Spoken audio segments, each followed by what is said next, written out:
And speed. Okay, so we're rolling, and yeah. Do I talk to you or the camera? Oh, you can talk to me. So lad, you're a vampire. Yeah.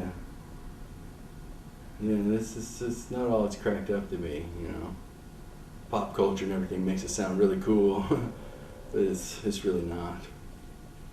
Well, I don't wish to insult you or be rude, but I guess you don't look like a vampire.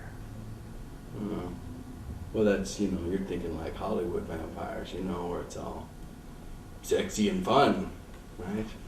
No. Not unless you have like connections. If you're like already independently wealthy before you're a vampire, then you're good. There's vampires like that. They don't much like to hang out with me. So tell us about who turned you into a vampire. How did that happen? Right. It's all kind of, it was unplanned and caught me off guard. I was at a party and there was some people there I didn't know. And this guy comes from across the room, comes over to me and he says, hey, would you like to be a vampire? And I'm like, sure, man, chicks dig vampires, right? And then, like I said, I didn't think he was serious, and that's pretty much how it happened. As it turns out, chicks don't really dig vampires.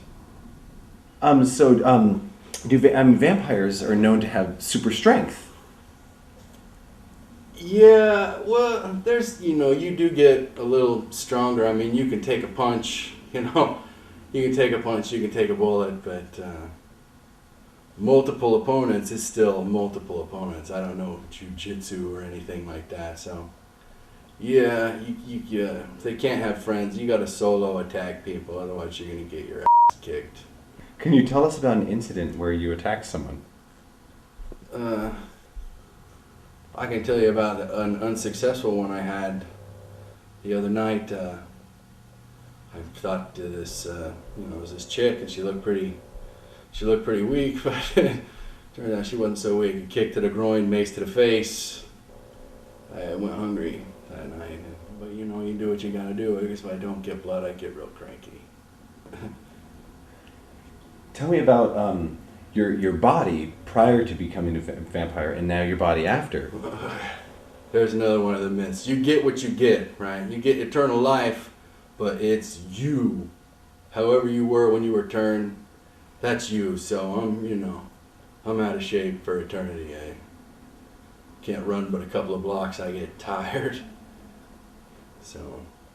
So, tell us about the taste of blood.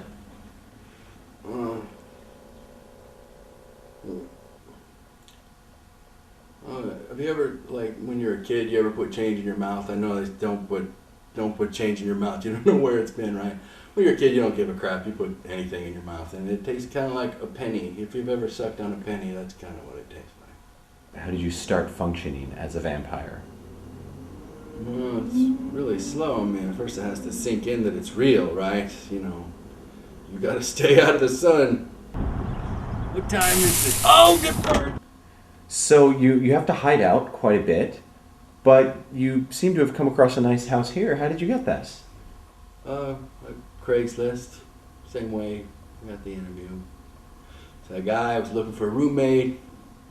He worked days, you know. I worked nights. Yeah, he tasted like pennies.